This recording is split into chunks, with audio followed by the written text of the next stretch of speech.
सहरको होहल्ला भन्दा टाढा प्रकृतिको न्यानो काखमा बसेको एउटा मौन स्वप्न हो वुइवान पार्क। यहाँ हावाले पनि कविता बोल्छ, रुखहरूले सङ्गीत सुनाउँछन् र तालको प्रत्येक तरङ्गले मनभित्र लुकेका भावना छुन्छ।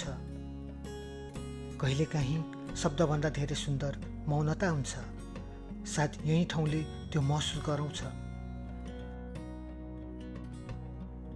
हरेक बाटो यहाँ कुनै न कुनै नयाँ अनुभूतितर्फ डोर्याउँछ, जहाँ समय पनि केही क्षण रोके जस्तो लाग्छ। आजको यो यात्रामा प्रकृतिको त्यो सुन्दर शान्त स्पर्श र वुइवान पार्कको अद्भुत सौन्दर्य तपाईँहरूसँग बाँड्ने प्रयास गर्दैछु। मनलाई शान्त पार्ने यो यात्रामा स्वागत छ। वेलकम टु वुइवान पार्क।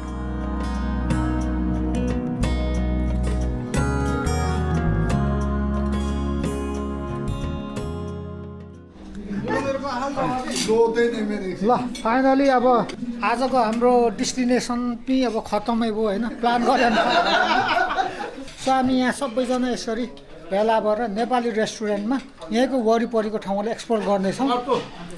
अब अर्को नेक्स्ट इयर चाहिँ पक्कै पनि हाम्रो त्यो सफल हुनेछ होइन। अर्को उसमा जाने हामी, अर्को कहिले अब त्यो क्यान्सल हो। अर्को हाम्रो ठाउँमा फुल सकेपछि फुल सके छैन, अर्को अर्को ठाउँमा हामी जाने।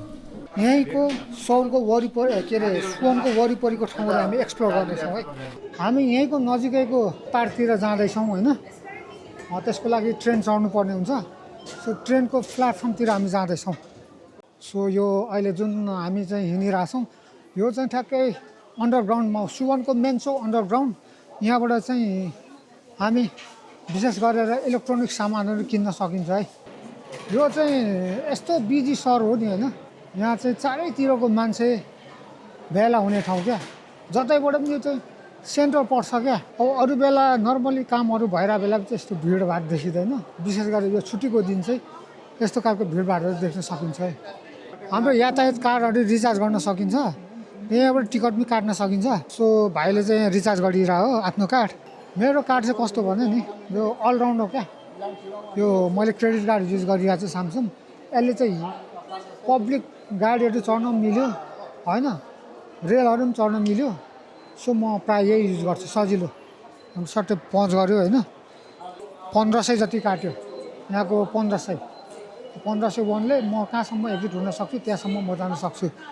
किनकि पब्लिक बसहरू, पब्लिक गाडीहरू, पब्लिक ट्रेनहरू चाहिँ अलिक सस्तो हुन्छ क्या। यो सबैभन्दा महँगो भनेको ट्याक्सी हो, प्राइभेट ट्याक्सी हो। यो चाहिँ अलिकति महँगै हुन्छ, अलिक चाँडो पनि हुन्छ। प्रायः यहाँका सबै अधिकांश मान्छेले यहाँको पब्लिक गाडीहरू चाहिँ युज गर्छ क्या, अधिकांश मान्छेले। फ्रेस हो गएर फ्रेस हो। सो अब यहाँबाट हाम्रो केही मिनटसम्म हाम्रो यात्रा हुन्छ, लगभग 40-45 मिनटसम्म। त्यहाँबाट हामी एक्जिट भएर फेरि बस समातेर जान्छौँ। आज लगभग हाम्रो एक्सप्लोरिङ भनेको बेलुकासम्म त्यही ठाउँमा रहनेछ। हेर्दै जाउँ, निकै चलेको ठाउँ हो, यात्रा जारी छ। हाम्रो ग्याङहरू विक्रमको गुनासो के छ भने प्रत्येक भिडियो खिच्छ, काटिहाल्छ, त्यो राख्दैन। एक्ज्याक्ट के हो भने भिडियो चाहिँ हाले हुन्छ, नहेरा मात्रै हो क्या, नहेरा मात्रै, त्यति मात्रै हो। छ्यानो र पातो बनाएर बुहारीसँग मात्रै कुरा गर्छ, यता त के भएको होइन। यहाँ पनि उता पनि सबैमा रेलका लयबद्ध आवाजसँगै सहर बिस्तारै पछाडि छुट्दै जान्छ र झ्याल बाहिरका दृश्यहरूले नयाँ कथाहरू कोर्न थाल्दछ।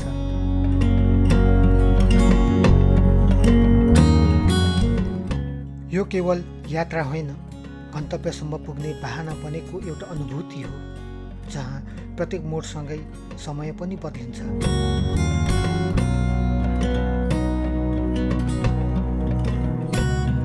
ट्रेनको झ्यालबाट हेर्दा हावा अझ स्वतन्त्र लाग्छ र बाटोका ती क्षणहरू मनभित्र गहिरो सम्झना बन्छ।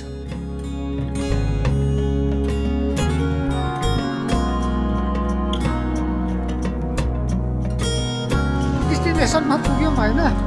अब यहाँबाट हामी पार्क छिर्छौँ, के छ कस्तो छ हेर्छौँ। मेरो भतिजा आइँदै होइन, निकै थाक्यो होइन त। थाक्यो नि, हाम्रो खासमा डेस्टिनेसन अर्कै ठाउँमा थियो होइन। अब त्यहाँ चाहिँ जान सकिएन। कुनै दिन समय मिल्यो भने त्यहाँ फेरि जाउँला, काकाले देखाउनुहुन्छ। ल यतातिर साथीहरू आउँदैछ। सो यहाँबाट हामी पारी क्रस गर्छौँ मौसम चाहिँ जे साथ दिएछ उता माथिको त्यो अपार्टमेन्ट यस्तो राम्रो देखिएको छ है यस्तो खालको अपार्टमेन्ट चाहिँ अब हाम्रो नेपालमा पनि हुनुपर्छ किनकि उर्वर जमिनहरू चाहिँ सकिँदै गएको छ यस्तो बनायो भने उर्वर जमिनहरूको संरक्षण हुन्छ जस्तो लाग्छ मलाई यतापट्टि चाहिँ यो चाहिँ युनिभर्सिटी भयो है निकै ठुलो रहेछ होइन वरिपरि कस्तो दामी वातावरण छ क्या सो यस्तो वातावरणहरू चाहिन्छ क्या आज साथीहरू सबैजना अल्छी लागेर हो बेलुकीको 5:30 बज्नै आँट्यो धेरै हामी एक्सप्लोर गर्नु त भ्याउँदैनौँ होला नर्मली जति भ्याउँछौँ जति देख्छौँ हामी त्यो देखाउँदैछौँ बाटो खोल्यो हुई वाङ पार्क धाङ्केलामा युबे साह्रै केबाट अल्छी लाग्यो त्यति साह्रो अल्छी नमानौँ न हो फाइनली हाम्रो डेस्टिनेसन आइपुग्यो है लामो यात्रापछि जब पहिलोपटक यो पार्क आँखा अगाडि खुल्यो मन एकाएक शान्त भयो हावामा प्रकृतिको मिठास थियो तालको पानीमा आकाश अझै प्रतिबिम्बित भइरहेकै थियो आज यही शान्ति यही सौन्दर्य र यही अनुभूति तपाईँहरूसँग बाँड्दैछु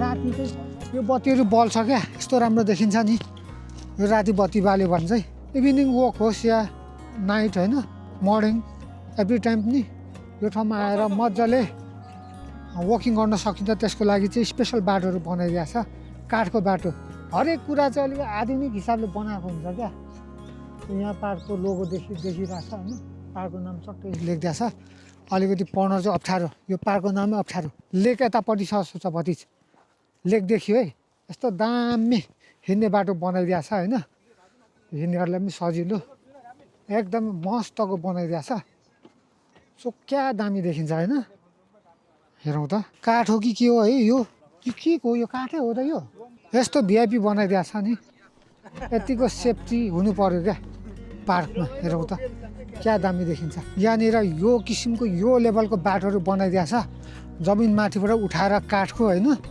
एकदम भिआइपी देखिन्छ दामी देखिन्छ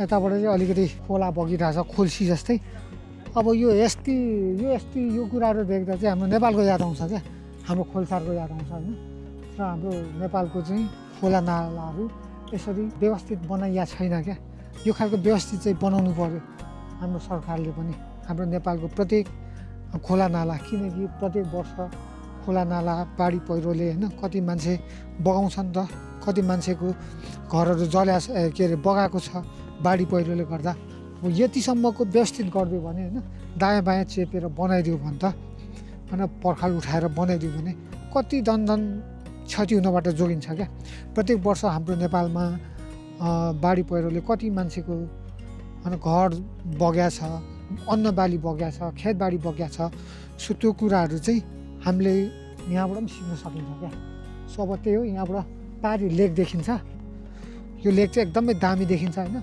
मलाई लाग्छ यो लेक चाहिँ अझ बर्खाको टाइममा आयो भने चाहिँ यहाँ झापै हुन्छ जस्तो लाग्यो यस्तो राम्रो देखिएको छ नि अझ यो सिजन पनि यो सिजन चाहिँ पर्फेक्टै हो तर योभन्दा पनि अझ योभन्दा अगाडि चाहिँ जुन साकुरा फुल्ने छ नि साकुरा फुल्ने टाइम आजभन्दा 1-2 हप्ता अगाडि त्यो टाइममा आएको भए चाहिँ यहाँ साँच्ची नै सोचे भन्दा पनि दामी दामी दामी हुन्थ्यो क्या ब्लगिङको लागि टुरिज्मको लागि यहाँ हेर्ने रमाइलोको लागि क्या मैले यो चाहिँ नेटमा मात्रै देखाएको थिएँ फर द फर्स्ट टाइम म भिजिट गर्न पाएँ so I am very happy के भन्ने खुसीको सीमै छैन यस्तो राम्रो ठाउँहरू एक्सप्लोर गरिरहेको छु सो त्यही भएर तपाईँ जता हुनुहुन्छ जहाँ हुन्छ एक्सप्लोर गर्न निस्किनुहोस् नयाँ नयाँ ठाउँहरू घुम्न निस्किनुहोस् होइन हरेक कुरा हामी नलेज गेन गर्न सक्छौँ क्या म यो कुरा प्रत्येक मेरो ब्लगमा भनेको छु होइन यहाँबाट पनि धेरै कुराहरू सिक्न सकिन्छ बोटिङ पनि गरिरहेछ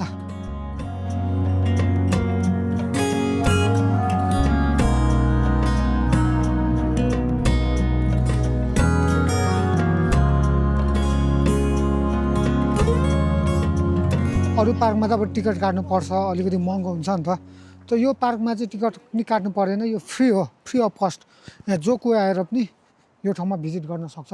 सो यहाँबाट मस्त यस्तो ठाउँ बनाइदिएको छ होइन, जहाँबाट चाहिँ एक्सप्लोर गर्न सकिन्छ। यहाँ बस्ने ठाउँहरू बनाइदिएको छ मजाले होइन, शीतल हुन्छ क्या दामी देखिन्छ। अब यहाँबाट मजाले हामीले टिकट काटेर यो सिपिङ पनि गर्न मिल्छ। अब आज चाहिँ हामी भ्याउँछौँ भ्याउँदैनौँ न। त यो टाइममा आउने हो भने चाहिँ साँच्चीकै अझ योभन्दा पछाडि, योभन्दा 1-2 हप्ता अगाडि आएको भए अझ राम्रो हुन्थ्यो। अझ अनि योभन्दा पछाडि चाहिँ ठ्याक्कै अब 2 महिना अथवा 1 महिना पछाडि आयो भने चाहिँ बबाल देखिन्छ। सो केटाहरू यहाँ सुट गरिरहेछन्। त यो टाइममा चाहिँ केटाहरूले चाहिँ कसरी सुट गर्ने भन्ने कुरा चाहिँ थाहा छैन होला। एन्टी फग आइरहेछ, यति बेला यो यताको सूर्यको घामले राम्रो आउँदैन क्या, यहाँ डढेको आउँछ, उज्यालो आउँछ, ऊ त्यहाँतिर खिच्ने हो। अगरले धेरै त्यति साह्रो बुझाइराख्नु पर्दैन क्या। ल यहाँ व्यस्त छन् साथीहरू। तालको शान्त किनारामा हाँसोहरू हावासँग मिसिँदै थिए र हामी ती क्षणहरूलाई क्यामेराभित्र कैद गर्दै थियौँ। कहिलेकाहीँ साथीहरूसँग बितेका सामान्य पलहरू नै जीवनका सबैभन्दा सुन्दर सम्झना बन्छन्।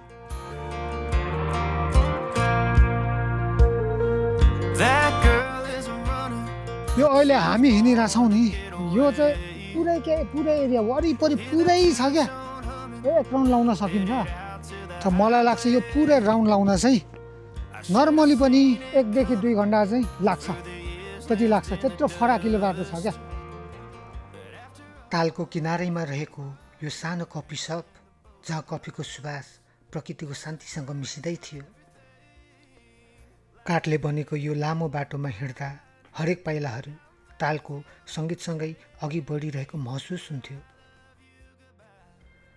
पानीमाथि बिस्तारै तैरिरहेका डुङ्गाहरू र हावाहरू, हल्का नाचिरहेका छालहरू, सबै दृश्य कुनै चलचित्रको फ्रेम जस्तै सुन्दर। लगभग 1.5 घन्टा भइसक्यो। 1.5 घन्टाको अन्तरालमा पनि हामी आधी पनि घुमेका छैनौँ, किनकि हामी यहाँनिर बिचमा फोटो भिडियो पनि खिच्दैछौँ। मलाई लाग्छ यो एक राउन्ड चाहिँ यताबाट कम्प्लिट हुने रहेछ। अब यहाँबाट फेरि सुरु हुने रहेछ अर्को राउन्ड। पुनर्निर्माण पनि हुँदै रहेछ है, आकाशे पुल, त्यसको मुनिबाट पनि रोड। अब यतातिर पनि सायद बनाउँछ होला, दामी देखिन्छ। ल अब यहाँबाट चाहिँ फोटो खिच्दा हुन्छ है, झल आउँछ।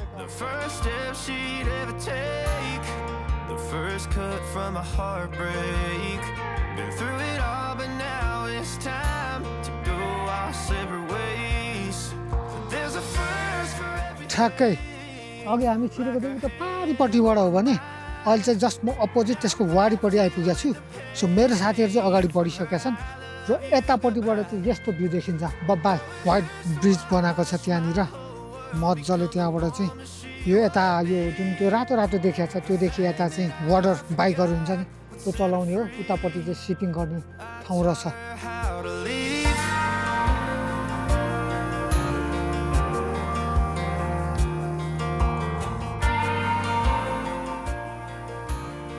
हुइवन लेक, जहाँ प्रकृतिले आफ्नो सबैभन्दा शान्त रूप कोरेको छ। तालमाथि बनेका ती सुन्दर काठका पुलहरू मानौ पानीमाथि तैरिरहेका सपनाका बाटाहरू हुन्। पानीभित्र खेलिरहेका माछाहरू, छालसँगै चम्किरहेको घाम र हावाले बनाइरहेको मधुर सङ्गीत, वरिपरि फैलिएका हरियाली डाँडाकाँडा जसले यो ठाउँलाई अझ जीवित, अझ मोहक बनाइरहेको छ। हरेक दृश्य यहाँ कुनै सिनेमेटिक फ्रेम जस्तै लाग्छ, जहाँ प्रकृति आफै मुख्य पात्र बनेर उभिएको छ। काठको पुलमा बिस्तारै हिँड्दा समय पनि शान्त भएर रोकिए जस्तो अनुभूति हुन्छ। सायद यही कारणले यो ठाउँ केवल एउटा लेक मात्र होइन, मनलाई शान्त बनाउने एउटा अनुभव हो।